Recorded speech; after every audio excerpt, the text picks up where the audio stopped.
Assalamualaikum warahmatullahi wabarakatuh. Alhamdulillah, Waalaikumsalam. wassalatu wassalamu ala rasulillah wa ala alihi wa sahbihi wa mawalah wa la hawla wa la quwata illa billah, ma ba'd. Para pemirsa, pecinta pondok pesantren dimanapun Anda berada, pecinta santri Kanjeng Sunan, para pecinta Munawwar Ali yang ada di channel ini. Pada sore hari ini kita sedang collab. Ada dua channel, ada Santri Kanjeng Sunan channel, ada Munawwar Ali channel. Nanti para pemirsa yang sudah nonton video saya, jangan lupa juga like, komen, dan subscribe channelnya Munawwar Ali. Sama juga sebaliknya, para pecinta Munawwar Ali yang sudah nonton, jangan lupa juga like juga, nonton juga, dan subscribe juga di channel Santri Kanjeng Sunan. Kita sedang collab nih, dua ustadz yang YouTuber. Nah, para pemirsa sekalian, masih ingat nggak? Sekitar setengah tahun yang lalu di channel Santri Kanjeng Sunan ini, saya bersama Tuan Guru pernah talkshow seperti ini juga, bicara masalah Sekolah beliau membangun beberapa sekolah rakyat dari gunung ke gunung. Nah, kalau ingin melihat kembali silakan buka channel Santri Kanjeng Sunan. Dan ternyata di balik beliau ini membangun sekolah-sekolah rakyat secara gratis, juga membangun pondok-pondok pesantren.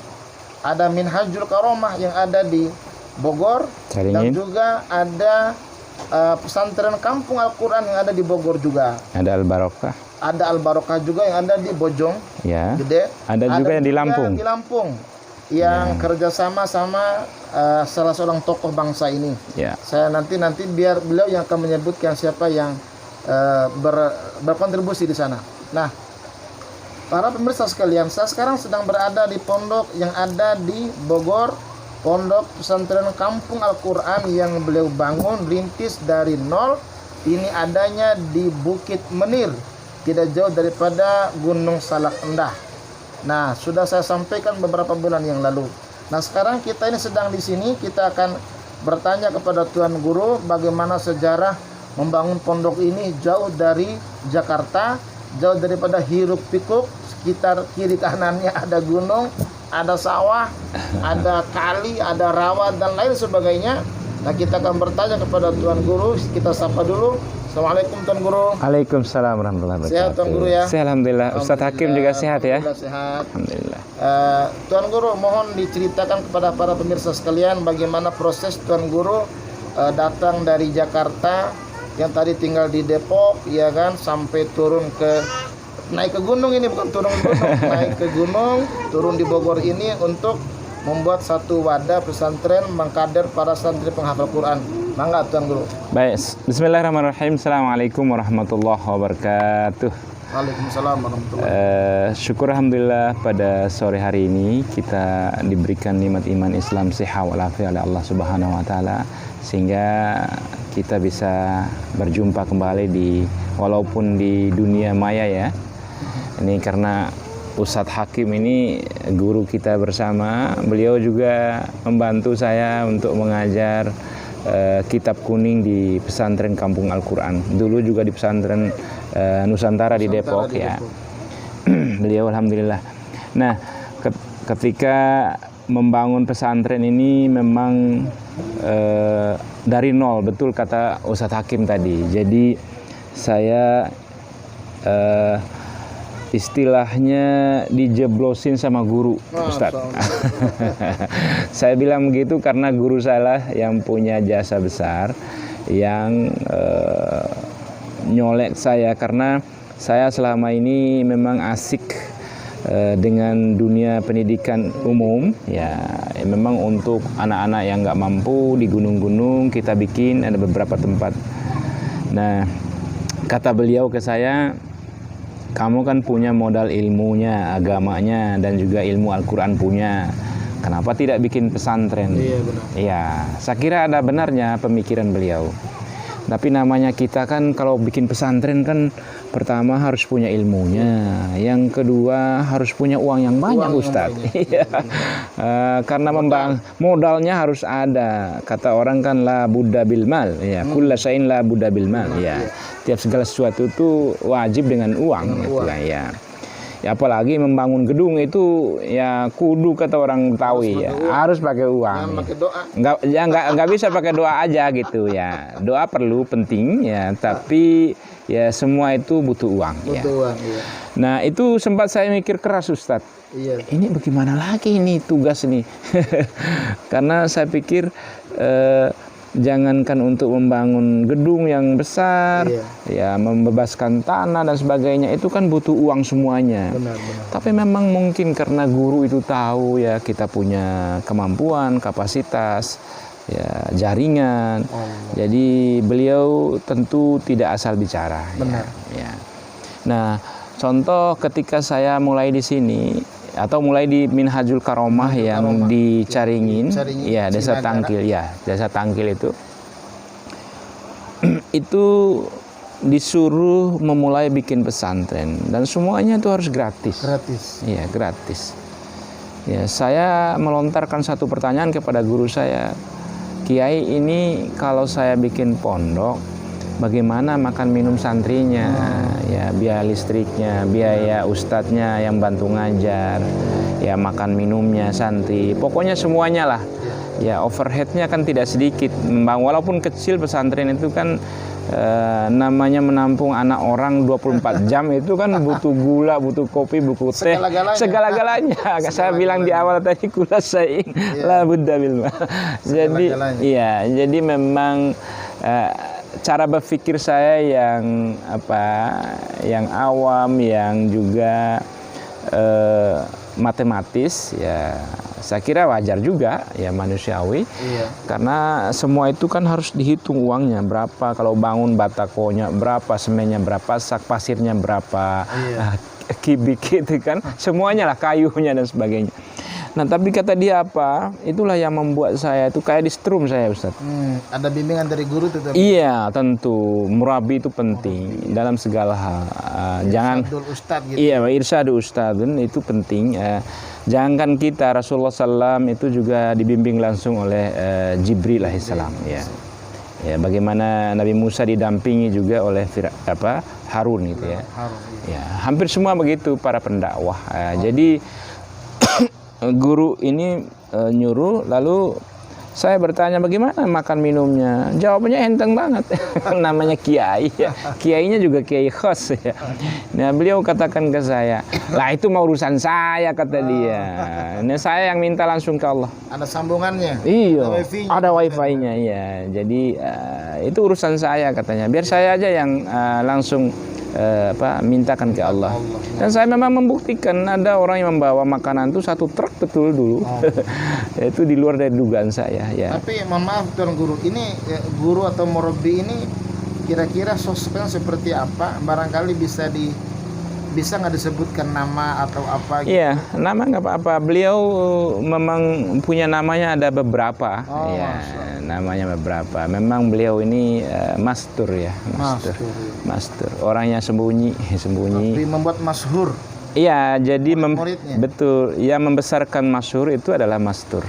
Ya, tanpa mastur tidak ada masyhur. Ya, jadi pentingnya kehadiran seorang guru yang mastur, dia mampu mencetak banyak masyhur. Ya, termasuk ustadz. Iya, Guru, maaf nih.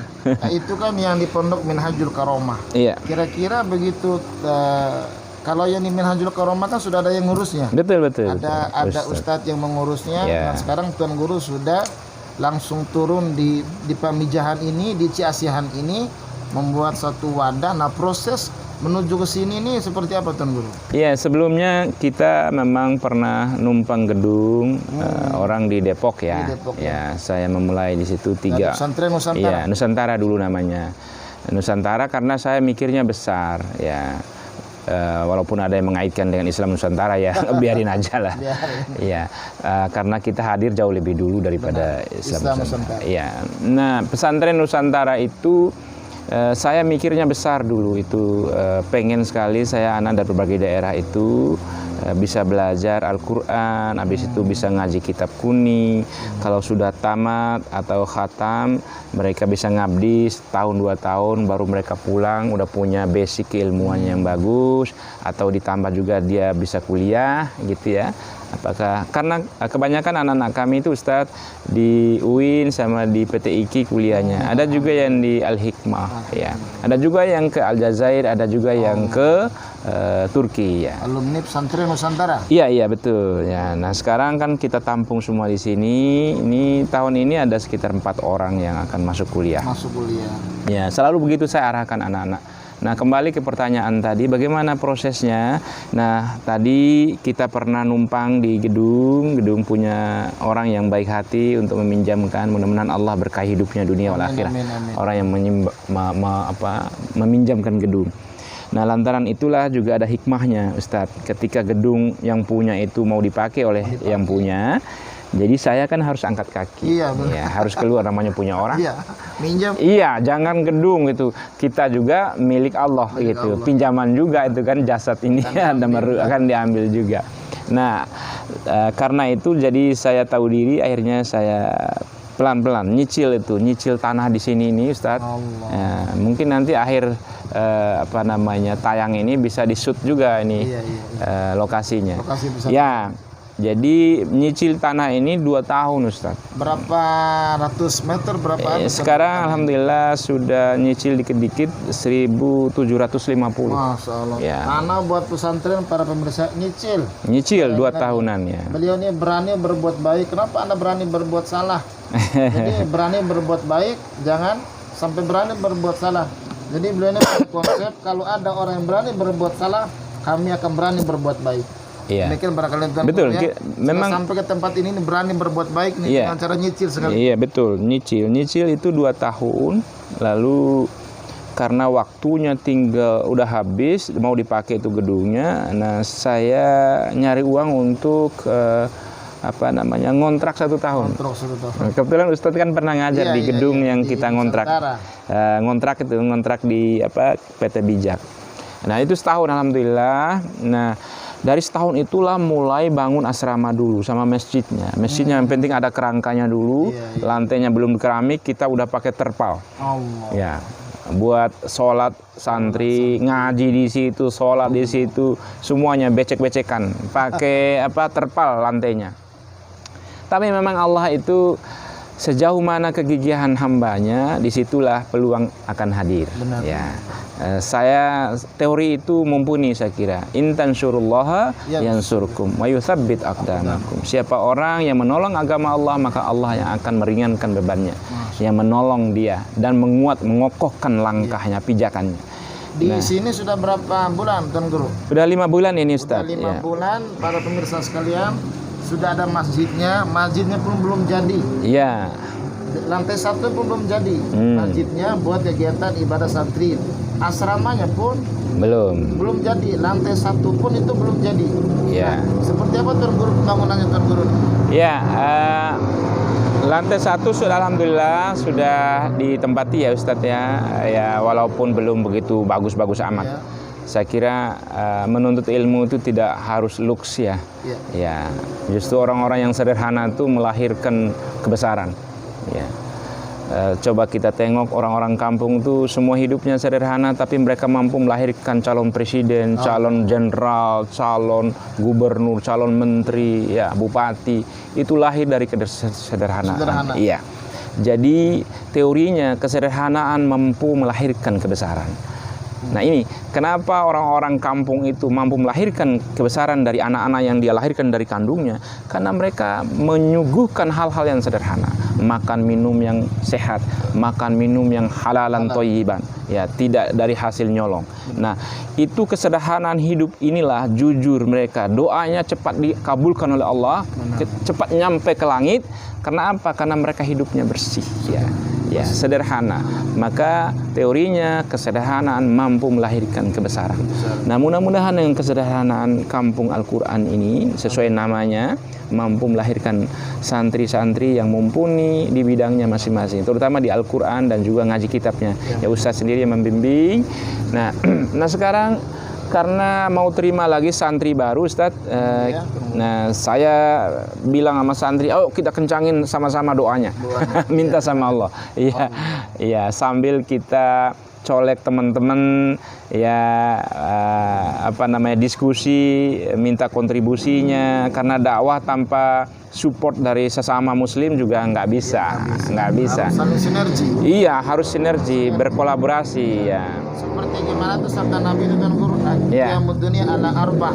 Betul Dunia sekali. itu berdiri tegak dengan 4 perkara, di antaranya adalah suhtil aghnia. Ya. Murah tangannya orang-orang kaya. Makanya Masya orang tangan harus murah Allah. tangan. Maksudnya bukan murah tangannya, tapi menyedekahkan hartanya buat pembangunan dakwah dan pondok-pondok pesantren. Betul. Salah satunya pesantren Kampung Al-Quran. Kampung Al-Quran. Nah, yang menarik nih para pemirsa, beliau ini ngasih nama Pondok Pesantren Kampung Al-Quran. Kan ada orang yang bilang rumah Quran, ada Darul Hufaz, Darul Quran, Istana Quran. Beliau ini bukan hanya rumahnya, bukan hanya gubuknya, tapi kampungnya menjadi Pondok Pesantren Kampung Al-Quran yang nanti cikal bakal menjadi Indonesia Al-Quran. Amin, amin, amin, Para amin. pemirsa sekalian, Tuan Guru, kira-kira kurikulum yang bisa dilakukan di pondok ini seperti apa? Kan ada kitabnya, Ya. ada tahfidnya, Ya. seperti apa Tuan Guru? Baik, yang pertama kita bagi dua ya. Yang pertama itu adalah Al-Quran. Al-Quran. Ya, Al-Quran itu ada namanya Al-Quran Al-Mujawwad, ya, belajar tajwid Al-Quran, ya, atau tahsinul Quran. Jadi sebelum mereka masuk kepada proses menghafal Al-Quran, harus bagus dulu bacaannya. Bacaan Al-Quran. Itu yang pertama. Nah, yang kedua itu baru program tahfizul Quran. Kenapa tahfiz Al-Quran? Banyak orang yang sedikit ragu. Kenapa? Karena sekarang tumbuh bak jamur di musim hujan, ya, program tahfiz Quran ini, ya. Bahkan menurut hemat saya, programnya masuk TV dan sebagainya. Ya, banyak orang yang sedikit khawatir, ya. Jadi Islam nanti hanya berhenti pada hafalnya tok. Hafalnya toh. Iya. Bahkan saya pernah mendengar Gus Dur itu almarhum pernah mengatakan jangan berhenti dihafal kalau metode belajar agama itu. Jadi harus menelaah, memaknai, ya, memahami, baru kita bisa melakoninya dengan baik. Benar. Nah, menghafal Al-Quran ini penting kalau menurut saya, karena saya melihat ulama-ulama salaf dulu, ulama terdahulu, semuanya menghafal Al-Quran. Ya, kenapa? Saya membaca sebuah penelitian. Hasil penelitian mengatakan bahwa orang-orang yang hafal Quran itu akan dibukakan pintu kecerdasan yang begitu luas. Ya, jadi tidak hanya satu skup pemahamannya dia ataupun kemampuannya, daya tangkapnya, karena dipancing dengan menghafal Al-Quran maka terbuka pemahaman yang lebih luas. Ya, pemahaman-pemahaman yang lain itu dibuka pintunya oleh Allah. Nah, oleh karena itu kenapa para ulama-ulama salaf itu dulu selalu, misalnya Imam Hanafi, Imam Syafi'i, Imam Hambali, ya, Imam Maliki, hampir rata-rata di bawah 10 tahun mereka menghafal Quran 30 juz, ya. Imam Hanafi 5 atau 7 tahun dia sudah menghafal 30 juz. Nah, kalau kita ini udah terlanjur telat kalau menurut saya. Kuliah aja bolak-balik. Iya, jadi ada landasannya. Jadi jangan khawatir dulu. Orang hafal Quran itu penting menurut saya. Ya, persoalan ada orang yang mengkapitalisasi program tahfizul Quran itu urusan mereka. Nanti Allah yang akan menanyakan mereka nanti di alam kuburnya. Ya, jadi saya nggak ikutan dengan proses itu ataupun program itu, tapi saya fokus bahwa hasil bacaan saya, para ulama besar itu berangkat daripada menghafal Al-Quran. Iya. Dengan itu maka Allah membuka pintu-pintu pemahaman yang lain yang sangat luas. Jadi oleh karena itu sangat penting menghafal Al-Quran itu. Ya. Ya, hampir semua ulama besar memulai karirnya dengan menghafal Al-Quran, membaca Al-Quran. Kalau Ustadz Kiai tampil di mimbar, baca Qurannya nggak benar, bagaimana mau jadi Kiai? Apalagi mengajak orang untuk tahsin bacaan dia salah. Lah, salah itu mah kebangetan kalau menurut saya. Ada Ya. beberapa orang ini belakangan para pemirsa. Iya, jangan diikutin kalau yang begitu. Jangan diikutin. Namanya Ustadz Kiai itu minimal baca Quran itu bagus, fasih baca Al-Qurannya, bagus baca Al-Qurannya, ngerti makharijul hurufnya, sifatul hurufnya harus bagus, wakaf dan muraji'nya bagus, wasalnya bagus. Kenapa? Kalau kita membaca, misalnya kalau wakaf dan muraji'nya salah, maka salah juga memaknai Al-Quran. Ya, kalau pemirsa belajar di perguruan tinggi ilmu Al-Quran begitu bunyinya. Benar. Jadi jangan sampai salah wakafnya, jangan sampai salah wasalnya, merajinya. Nah, karena itu akan mempengaruhi makna atau terjemah daripada Al-Quran itu sendiri. Ya. Nah, yang kedua, setelah Al-Quran itu kita juga mengajarkan ilmu alatnya. Ya. Kenapa harus? Bukankah di pesantren tahfiz itu biasanya berjalan terpisah, parsial, ya. Kalau program tahfiz nggak pernah ada kitabnya. Nah, itulah saya kira kelirunya, ya. Itulah saya kira kelirunya. Mungkin kurang pas kalau menurut saya. Kalau ingin memahami Al-Quran secara komprehensif, ya harus tahu ilmu alatnya. Benar. Ya. Ya kan harus dibaca Al-Quran itu. Kalau meminjam istilahnya para ulama mengatakan Al-Quran itu adalah dari huruf, kumpulan huruf ditadaburi, ya maka naik dia cahayanya ke mulut kita, ke lisan kita. Kalau sudah naik ke mulut, maka naik dia setelah ditadaburi dimaknai, naik dia ke pikiran dan kalbu kita, masuk ke hati. Kalau sudah meresap ke dalam hati, maka cahaya itu menyebar ke seluruh anggota tubuh dan keluarga kita. Kalau sudah tersebar kepada keluarga, maka dia akan meluas ke masyarakat yang sangat besar lagi. Nah, itulah baru terjadi sebuah perubahan. Saya kira itu. Cahaya itu para pemirsa sekalian, ada doa kita, Allahumma arhamna bil Quran waj'alhu lana imaman wa nuron wa rahmah. Wa hudan wa rahmah. Wa hudan wa rahmah. Al-Quran itu salah satunya adalah nur. Dan dalam Al-Quran Allah menyebutkan Al-Quran itu an-nur. Artinya cahaya. Setiap hurufnya ada cahaya, setiap kalimatnya ada cahaya. Maka saat kita baca, di lisan kita mengandung cahaya, di akal kita akan bercahaya, hati kita akan bercahaya. Jangan sampai Quran dibaca cuma sampai ke tenggorokan, yang nanti akan menyalahkan orang karena hanya dibaca nggak sampai masuk ke dalam sanubarinya. Itu maka, yang dilaknat tuh. Itu yang dilaknat, yang dikhawatirkan oleh baginda Rasul pada akhir zaman ini. Nah, pondok kampung Al-Quran adalah akan melahirkan para penghafal Quran dan memahami Quran, pada akhirnya nanti akan mengamalkan nilai-nilai yang terkait. Amin, amin, amin, amin, Allah, amin. Tadi Tuan Guru menyampaikan kepada kita bahwa saat kita belajar kitab itu memahami daripada kandungan ayat Al-Quran. Sebab dalam kitab itulah akan dibahas ayat-ayat yang ada yang kita hafal selama ini para pemirsa sekalian. Jadi pondok kampung Al-Quran di samping menghafal Quran juga mempelajari ulumul Quran dan juga setiap ayat yang ada yang dihafal oleh para santri-santrinya. Nah, Tuan Guru, barangkali ada sisi-sisi yang lain yang dipelajari di pondok ini. Ada ekstrakurikulernya, ada, saya dapat kabar ada ninju apa sih? Silat. Ya, selain daripada belajar ilmu tadi, Al-Quran, hadis, ada juga ngaji kitab kuningnya, fikih dan sebagainya. Anak-anak juga kami ajarkan bagaimana biar sehat, ya, kuat jasadnya dan ruhaninya. Ya, al-mu'minul qawi khairun wa habbu ilallah minal mu'minid dhaif. Itu kata baginda Rasulullah SAW. Nah, semua kita yang belajar harus punya landasan. Ya. Kenapa harus silat? Kenapa harus bela diri? Karena Rasulullah pernah mengatakan bahwa mukmin yang kuat itu jauh lebih dicintai oleh Allah.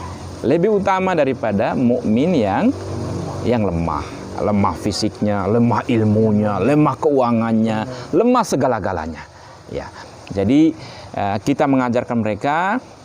Selain silat, mereka juga belajar bagaimana menjadi khotib atau penceramah yang bagus. Jadi ada kelas yang namanya muhadharah tiap Jumat malam.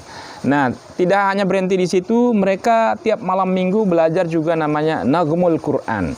Bagaimana seni membaca Al-Quran dengan tilawah. Ya. Orang bilang qori. Qori, ya. Jadi ma'at tilawah, ya. Dengan laisa minna man lam yataghanna bil Quran. Nah, itu landasannya juga. Tidak disebut kaumku, kata Rasulullah SAW, siapa orang yang tidak memperindah bacaan Al-Qur'annya. Nah, begitu pentingnya memperindah bacaan Al-Qur'an sehingga apa? Orang yang mendengarkan kita mengaji tersentuh hatinya. Ya, preman sekalipun, ya, atau berandal sekalipun, kalau mendengarkan lantunan Al-Quran yang begitu indah, pasti luluh hatinya. Nah, itulah pentingnya kita memperbagus bacaan Al-Quran itu. Nah, para pemirsa sekalian, di samping itu juga bahwa Tuan Guru kita ini Kori nasional di tingkat anak-anak. Dulu ya. Jadi kori nasional suaranya indah, suaranya bagus. Jadi kalau ada yang ingin ngetes silakan. Suruh Jangan kan kori. Bagus juga nyanyi dangdutnya. Biasanya cengkokannya sama soalnya. Iya. Para pemirsa sekalian, yang menarik kata tadi Tuan Guru adalah bahwa bukan daripada golonganku orang yang tidak mengindahkan baca Quran, bahwa dengan mengindah baca Quran itu bagian daripada menarik orang untuk ingin mengetahui Al-Quran. Betul. Lihat bagaimana Umar bin Khattab Ya. saat memasuk Islam mendengarkan bacaan Quran daripada adiknya yang bernama Fatimah. Masya Allah. Lihat bagaimana Siliwangi kalau tidak salah, dalam salah satu ceritanya adalah dia masuk Islam daripada gara-gara mendengarkan bacaan Qurannya dari muridnya Syekh Kuro Masya Allah. yang bernama Ratu Subang Larang. Iya, betul sekali. Itu dari surah Di Karawang ya. Al-Quran di Karawang. Nah, artinya para pemirsa sekalian, di pondok ini akan diadakan latihan untuk melantunkan Al-Quran dengan suara-suara indah. Kenapa? Gurunya juara nasional. Nah, Tuan Guru, ini kan santri pada menghafal Quran nih. Kira-kira di antara santri ini ada yang hafal berapa juz atau seperti apa, Tuan Guru? Ya, baik, alhamdulillah. Anak-anak kita tahadduts bin ni'mah, mereka sudah ada yang mau masuk 30 nih, udah juz 29 lebih ya. Sedikit lagi sudah 30. Namanya Ananda Hidayah ya, dari Bima kebetulan. Ada juga Ananda Muhammad Huwaidi Hilmi, dia sudah masuk 27 juz. Ya, sambil selesai juga. Dan dulu dapat kabar juga seorang pemain MTQ juga ini. Oh iya, Hilmi itu juara nasional dia. Nasional ya. juga para pemirsa. Iya, alhamdulillah. Di sini ini tuan gurunya juara nasional, santrinya pun ada yang ngikutinnya. Iya. Nah, bagaimana dengan tuan guru? Iya, kita memberikan peluang kepada anak-anak ini biar bisa memompa dirinya, menyemangati dirinya, karena pintar untuk diri sendiri juga bagus, tapi kurang bermanfaat. Ya, ketika punya ilmu tapi dibagi ke banyak orang, ya bacaannya bagus, orang yang mendengarkan seneng. Ya, yang tadi Ustadz bilang, yang tadi tidak suka ketika mendengar bacaan kita, maka dia tersentuh hatinya, kepengen juga saya belajar Al-Quran. Benar sekali. Ya, jadi keindahan itu sebenarnya motivasi secara tidak langsung buat kita semua, sehingga punya daya tarik, punya ketertarikan untuk mendalami Islam ini. Karena Islam ini sangat luas, ya, jadi jangan buru-buru memaknai Islam kafah itu karena hanya memakai baju koko, bukan ya. Jadi Islam kafah itu luas sekali aspek pemaknaannya. Jadi kita harus banyak belajar tentang Islam ini sehingga ada peningkatannya karena kita mau belajar. Benar. Mari kita song-song hidayah Allah itu dengan banyak belajar. Ya, belajar kepada guru-guru yang punya sanad ilmu yang jelas. Yang tadi kita bicarakan dari awal itu adalah punya landasannya. Guru. Iya, guru. Ya. Bahkan tuan guru sampai di sini pun diarahkan sama gurunya. Iya, betul. Luar biasa. Ingat kan ada kalimat man ana gimana tuh lagunya? Man ana laulakum. Aku ini siapa? Aku ini siapa? Allah. Kalau bukan karena engkau wahai guru. Itu ungkapan yang suka diungkapkan oleh para santri, para artis-artis marawis yang musik gebuk ya, tabok. Musik tabok ya kan. Nah, para pemirsa sekalian, seperti apa pondok selanjutnya nanti tuan guru akan menyampaikan bagaimana yang ingin masuk pondok di sini. Seperti apa mekanismenya, bagaimana, lewat mana, jalur mana tuan guru. Terus bagaimana untuk sekolah segala macamnya. Baik, sebagai ini ya, penutup kali ini ya. Penutup. Iya. Jadi pesantren Kampung Al-Qur'ani, banyak juga yang bertanya ke saya bagaimana caranya anak-anak kami bisa dititip situ. Mungkin mereka melihat YouTube atau santri saya tuh juga Ustadz suka live di Facebook kalau sedang belajar Nagmul Quran atau lagi hadroh. Jadi mungkin orang pada nonton ya. Karena sekarang orang tuh kepengen kayak dulu. Ya, kangen, rindu mereka dari dulu itu. Kok sekarang tuh ada sedikit-sedikit haram, bid'ah. Ya, main hadroh. Nah, kepengen mungkin orang-orang melihat anak-anak, tuh ada juga itu pesantren hafal Quran tapi main hadroh gitu ya. Jadi kepengen ya. Jadi di sini silakan kalau mau daftar nanti bisa menghubungi apakah via YouTube, bisa inbox kan, bisa kan? Ya, bisa. Nanti di komen YouTube-nya. Ya, nanti insya Allah saya akan langsung tanggapi respon secara pribadi, direct ya. Jadi insya Allah banyak juga di Facebook yang inbox saya pengen nitip dari Palembang, dari Banten, dari Bima, dari Dompu, ya dari Flores kemarin terakhir. Ini juga mau bawa anaknya. Mudah-mudahan mohon doanya para pemirsa yang dimuliakan Allah. Lantai 2 asrama santri ini bisa cepat selesai. Amin, amin. Saya tidak mengerti bagaimana Allah itu punya cara bagaimana dia mendatangkan rezekinya. Ya, itu urusan Allah. Jadi bukan urusan saya. Iya. Kenapa saya mengatakan demikian? Ya Allah yang nyuruh saya begini. Benar. Ya, kalau bukan karena Allah yang nyuruh ya saya ngapain juga ke sini jauh. Iya. Jadi kembali saya mohon doanya. Jadi di luar dari kemampuan kita semua bahwa memang saya menganggap ini adalah perbuatan Allah ya. Jadi ya kita hanya melakoni saja ya. Bismillah, mudah-mudahan ini bisa menjadi wasilah untuk bisa menampung banyak orang. Amin. Dan bisa membantu orang yang pengen belajar. Amin. Ya. Kalau ditanya apakah berbayar, ya berbayar. Karena pernah saya ada pesantren saya gratis, ya ada. Tapi kalau ingin, karena saya belajar juga bagaimana manajemen lembaga pendidikan Islam itu biar bagus, ya memang harus ada pengembangannya. Pengembangan itu butuh yang namanya finansial.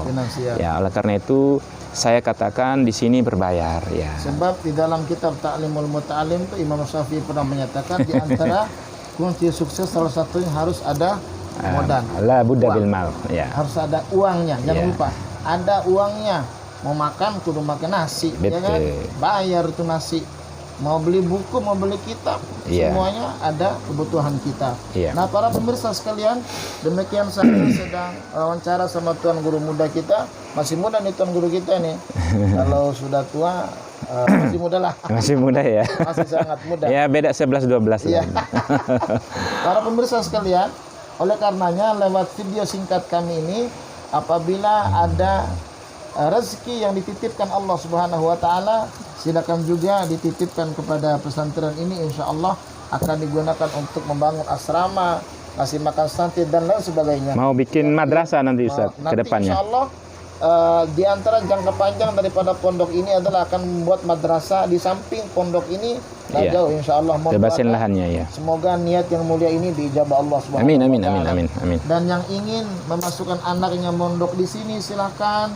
Yang ingin datang sowan silakan, mau cari berkah, mau cari ilmu silakan. Insya Allah ini asri sekali tempatnya, di kaki gunung sangat dingin. Barangkali di Jakarta atau di mana tempat kita stres, kita pusing, kita apa, udah kemari dan insya Allah fresh otak, fresh pikiran kita.